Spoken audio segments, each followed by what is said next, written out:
Hi, my name is Dr. Charles, and the pretty lady next to me is one of my favorite patients, Lori. And between us is my dog, Dolce. Now, I've got somewhat of an unusual weight loss tip to share with you today. A tip that's been right under our noses our whole life. Literally. It's also one of the most important tips that I've shared with my patients in the clinic here in Fishers, Indiana. It's a very simple tip that could help you quickly lose 1 to 2 inches from your belly in under a week. Now, I need you to listen very closely. This video contains one of my biggest fat-burning secrets. And I don't know how long this video will be up, so please be sure to watch it from beginning to end while it's still here. Okay, so you're probably thinking to yourself, listen, I've tried every diet known to man. I've given it my all, and it just keeps coming back. Well, let me stop you right there.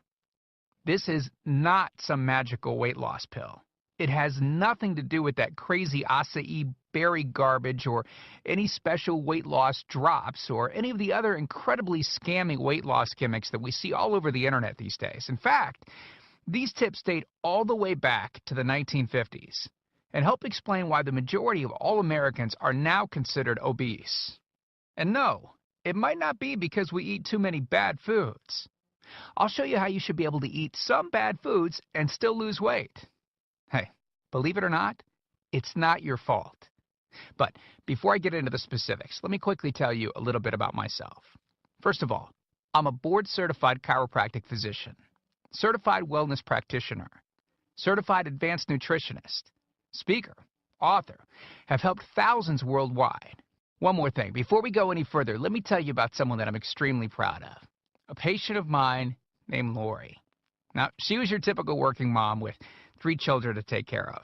Yes, I said 3. Lori was my guinea pig at the beginning and helped me create this program. Now, she comes from a very poor line of genetics, obesity, diabetes, heart disease, etc. So I thought if this program worked for her, it might be able to help anyone. This one specific tip that I'm about to share with you helped Lori lose 2 inches from her belly, lose 8 pounds in only 9 days, lose 2 inches from each thigh, lose 3/4 of an inch from each arm, drop 3 dress sizes. At the age of 30, she now wears a smaller dress than she did in high school.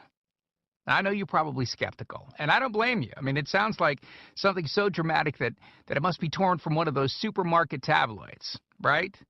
But it isn't.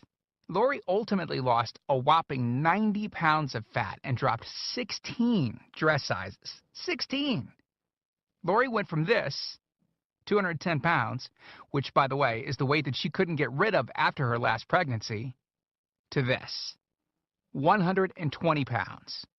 And she achieved all of this without counting calories, without starving herself, without killing herself at the gym, all while still eating all the foods that she likes, like raspberry cheesecake ice cream, which she absolutely refused to give up.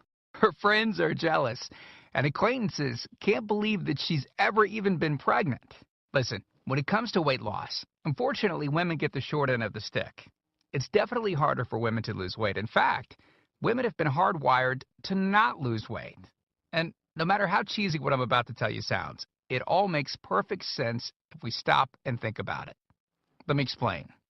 It all stems back to the hunter-gatherer days of our ancestors. Men weren't built for fat storage at all.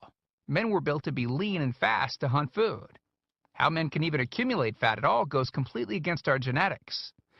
On the other hand, women were built for fat storage to be able to survive and care for children during famine. Their essential minimal fat stores are many times higher than men. Women were built to accumulate as much fat as possible and to not lose those accumulations for childbirth, milk production, and child rearing. Now, unfortunately, we've been built to survive, not to look good. Women have a couple of major fat-storing roadblocks that hold them back. First of all, women's fat cells are bigger and have more fat-storing enzymes in them.